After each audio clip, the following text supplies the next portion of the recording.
to Study Hall, everyone, and more specifically to our segment, But Why, though? Yeah.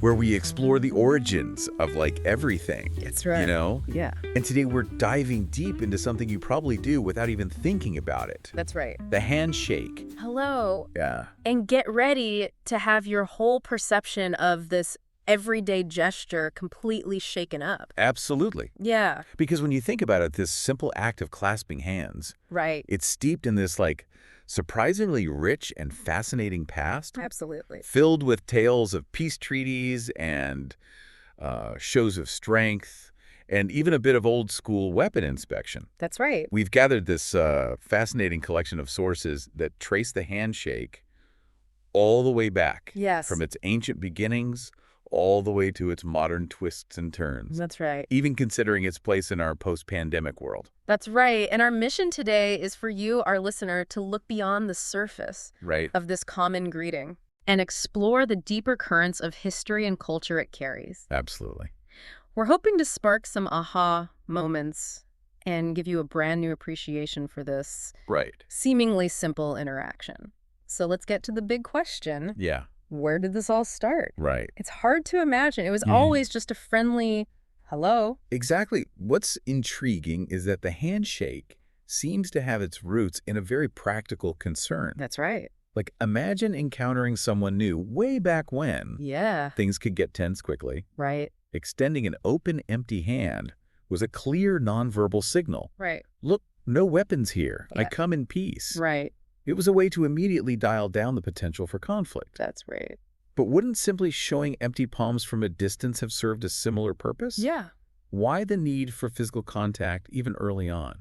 That's a fantastic question, and it gets to the heart of the matter. Yeah. While showing empty hands from afar signals an absence of immediate threat. Right. That act of physically clasping hands adds an extra layer of assurance and connection. It's a more direct and intimate way of establishing trust. Right. Think of it as moving from a general declaration of peace to a personal bond. I see. Yeah. That makes sense. Yeah. It's like saying, I'm not just telling you I'm not a threat. I'm literally putting myself within your reach to prove it. Right. And we actually have some pretty compelling evidence of this ancient practice, right? We do. One of the earliest solid examples we have is an Assyrian relief from the 9th century BCE. Oh, wow. It shows King Shalmaneser III shaking hands with a Babylonian ruler. Okay. Now, this wasn't just a casual greeting. This was a significant political alliance being forged. Wow. The handshake in this context likely symbolized a formal agreement and the trust between these two powers. That's incredible. It makes you wonder, what were the specific conditions of this alliance? Right. What did this physical gesture truly communicate in that 9th century BCE political landscape? So from a personal don't hurt me to an international we're in this together. Absolutely. That's quite an evolution already. Absolutely. And as our story of the handshake moves forward to ancient Greece, around the 5th century BCE, we see even more layers of meaning being added. Oh, wow. The handshake appears frequently in their art and literature, signifying everything from peace and diplomacy to friendship, loyalty, and even a sense of equality. Equality in ancient Greece, that's a fascinating concept considering their societal structures. What's notable is that the Greek handshake was often depicted in situations where individuals met as equals. We see it on funerary stelae, those grave markers, symbolizing an eternal bond, a connection that even death couldn't sever. Wow. And get this, warriors even clasped hands before heading into battle. As a powerful sign of unity and shared commitment, almost like a pregame huddle for the ages. Wow, so this one gesture could encapsulate such contrasting human experiences. Grief and the anticipation of battle. What does that tell us about the fundamental human need for connection in different circumstances? It highlights the versatility and power of this nonverbal communication. And let's not forget the practical aspect. Just as in earlier times, the Greek handshake also served to confirm that neither person was concealing a weapon. Plus, it was used to formalize all sorts of agreements in commerce, politics, and military alliances. It was a tangible way of saying, we have a deal and we trust each other to uphold it. Okay, so the Greeks really embraced the handshake. They did. Giving it this rich tapestry of meaning. Yes. What about the Romans? Did they stick with the open palm? Or did their more let's say, robust reputation influence things? Here's where our story takes a slightly different turn. Okay. And it gets really interesting. The Roman Empire evolved the handshake into something called the dextramamunctio, Okay. which was more of a forearm grasp. Think of it as a strong forearm grab, almost like a wrestler's grip. A forearm grasp. Yeah. That's more intense greeting. What prompted that change in grip? The sources point to a couple of key reasons. Okay. The first being security, perhaps unsurprisingly. Yeah. The Roman era was, shall we say, politically volatile. All right. There was a constant underlying concern about concealed weapons, particularly daggers that could be easily hidden in the sleeves of tunics. Oh, wow. The forearm grasp made it significantly harder to conceal and quickly draw such a weapon. So it was an even more thorough weapon check. Yeah. Smart and a little bit paranoid.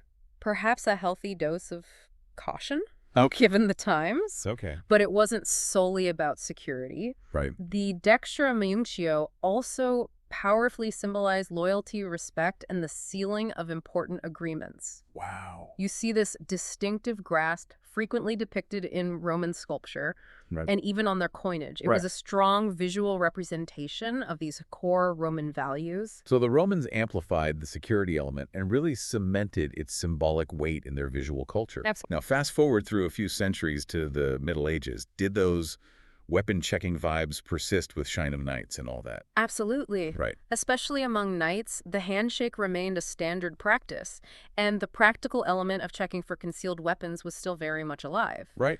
A firm shake was often intentionally used to try and dislodge any hidden blades. Right. That a less than honorable knight might be attempting to sneak into a meeting, Right. or, heaven forbid, a supposedly fair duel. That's wild. It makes you wonder how many sneaky daggers were actually discovered with a well-executed medieval handshake. Right. It's like a secret medieval TSA pre-check. Precisely and symbolically, it continued to represent honor, chivalry, and a mutual agreement Right. to interact or engage in combat according to the accepted rules of the time. Right.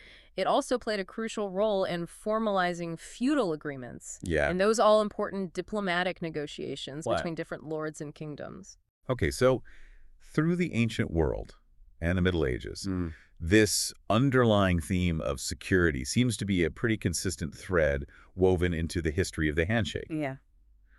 What causes a significant shift as we move into the early modern period? This is where the Quakers, that fascinating 17th century religious movement, enter our story, and their influence is surprisingly significant. Okay. Based on their core principles of equality, humility, and simplicity, they actively champion the handshake as an egalitarian alternative to the more hierarchical greetings that were prevalent at the time, things like bowing deeply or tipping elaborate hats. So they saw those traditional greetings as reinforcing social ranks they didn't believe in. Exactly.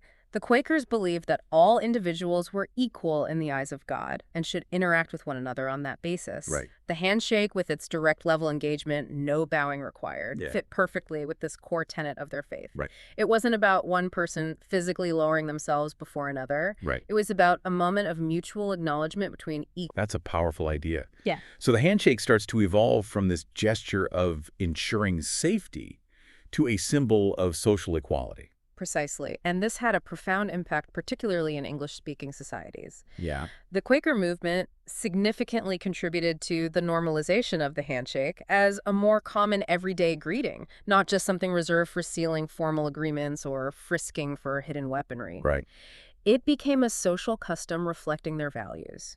It makes you think about how deeply our social customs can be shaped by philosophical and religious beliefs. It really does. So the Quaker influence helps democratize the handshake. Yeah. Where does it go from there as we move into the modern era? The 19th and 20th centuries see the handshake become absolutely entrenched in the world of business. Okay. It becomes a standard way of signifying trust, professionalism, and mutual respect in commercial interactions. Right. A firm handshake in particular started to be interpreted as a sign of competence, reliability, and even strength of character. It's almost as if the business world adopted the Quaker ideal of level interaction and solidified the handshake as the go-to gesture to show you're serious and trustworthy in a deal. Right. That firm, confident handshake, that's practically a requirement for success in some circles. Right. It's almost a caricature at this point, isn't it?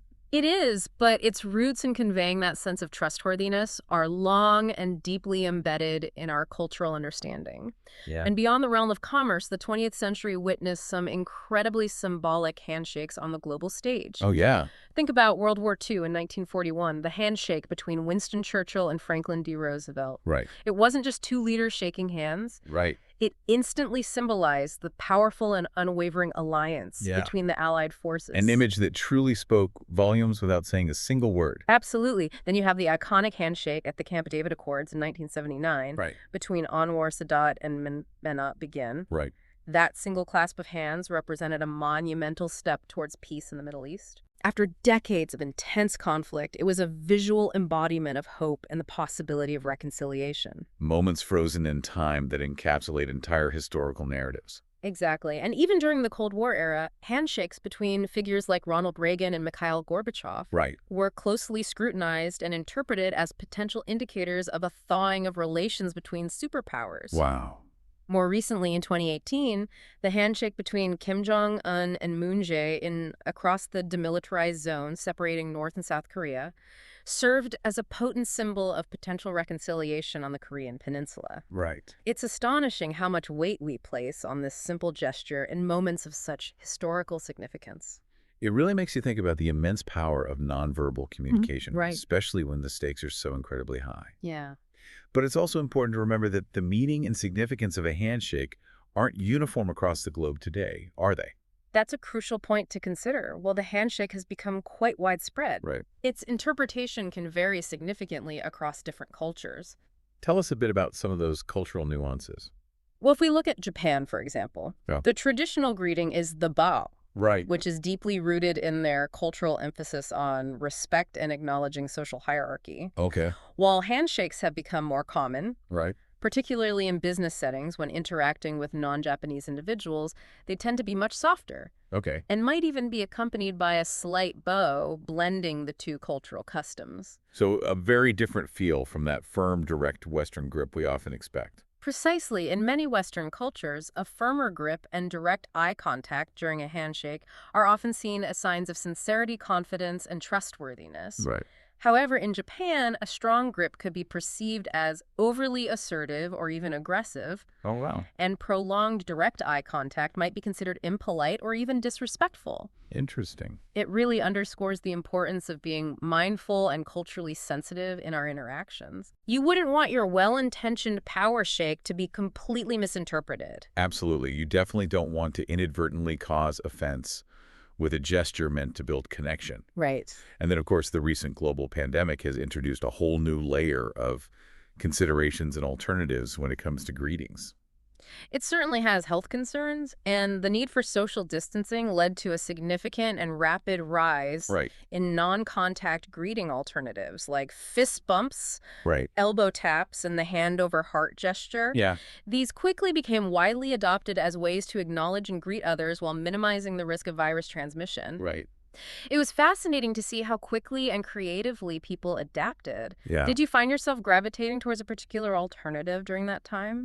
I definitely went through a phase of enthusiastic elbow bumps. Okay. Felt a bit awkward at first, but we adapted quickly. What's interesting is that while the handshake has seen a partial return in many parts of the world, Right. the increased awareness of hygiene and individual preferences suggests that these non-contact alternatives are likely here to stay coexisting with the traditional handshake. Right. People may now be more conscious and deliberate about choosing their greeting based on the specific context and the comfort level of the person they are meeting. So the future of greetings might be a more diverse and nuanced landscape.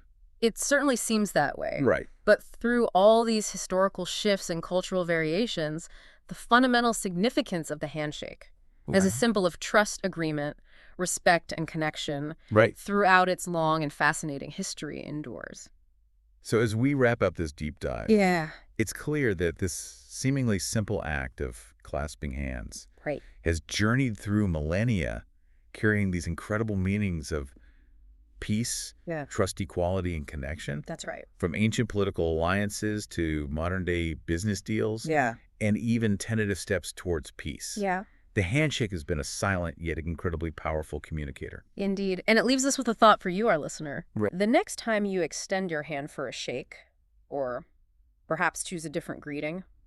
Take a moment to consider this rich history. Okay. Does knowing its origins and evolution change how you perceive or perform this gesture? And as we continue to navigate a world with a wider array of greeting options, what do you think the future holds for this age-old tradition? Yeah.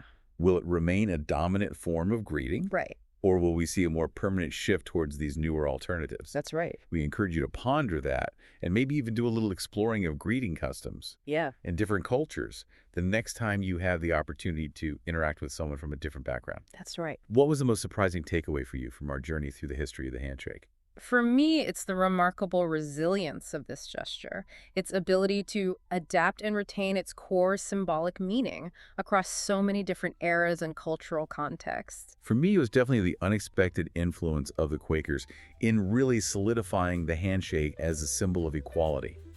It's not a connection I would have made on my own. Yeah. What other seemingly simple things do you think have equally fascinating hidden histories waiting to be uncovered? It's a good question. Let us know your suggestions on our social media. We'd absolutely love to hear your ideas for future deep dives into the but why, though, of everyday life. Absolutely. Thanks so much for joining us in the study hall, Thanks for listening. and we'll see you next time.